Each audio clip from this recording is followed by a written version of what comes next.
nazie. Pour cela, nous avons besoin d'examiner de près certains penseurs que l'Allemagne nazie a produits dans un passé récent. Un cerveau malade qui louait la violence, Nietzsche.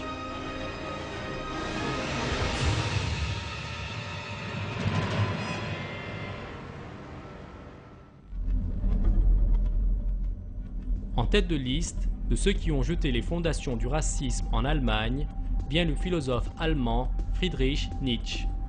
L'éditeur de Nietzsche, Peter Gast, appela Nietzsche comme un des plus fervents antichrétiens et athées.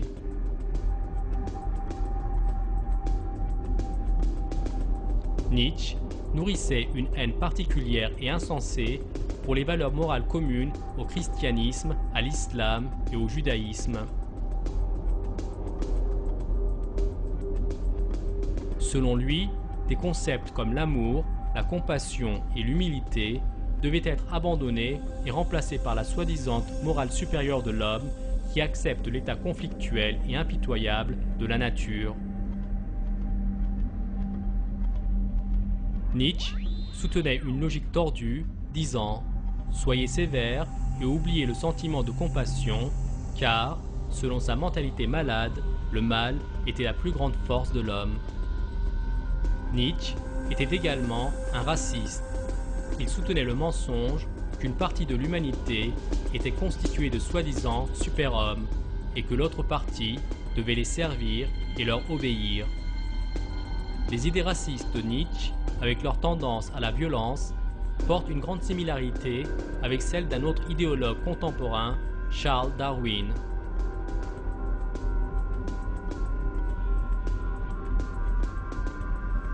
Dans son livre « L'idée dangereuse de Darwin », Daniel C. Dennett décrit l'influence de Darwin sur Nietzsche de la façon suivante.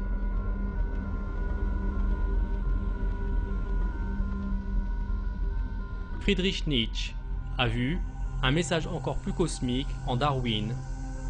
Si Nietzsche est le père de l'existentialisme, alors Darwin mérite peut-être le titre de grand-père.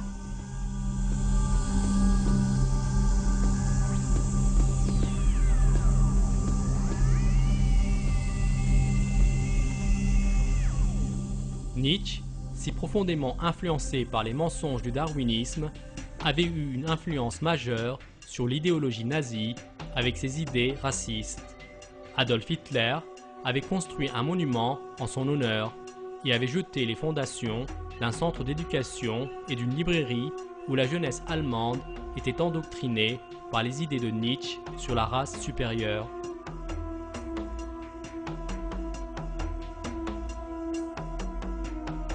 La vie de Nietzsche n'était pas moins triste que sa philosophie. Il a souffert d'une maladie mentale à l'âge de 44 ans et l'aggravation de cette maladie a mené à son décès par une crise de démence. Ce sort exemplaire rappelle le sort de tous ceux qui ont renié Allah à travers les âges.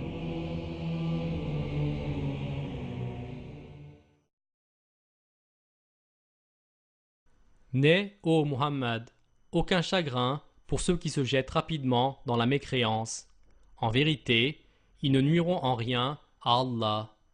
Allah tient à ne leur assigner aucune part de bien dans l'au-delà. Et pour eux, il y aura un énorme châtiment. Ceux qui auront troqué la croyance contre la mécréance ne nuiront en rien à Allah. Et pour eux, un châtiment douloureux. Que ceux qui n'ont pas cru ne comptent pas que ce délai que nous leur accordons soit à leur avantage. Si nous leur accordons un délai, c'est seulement pour qu'ils augmentent leurs péchés et pour eux un châtiment avilissant.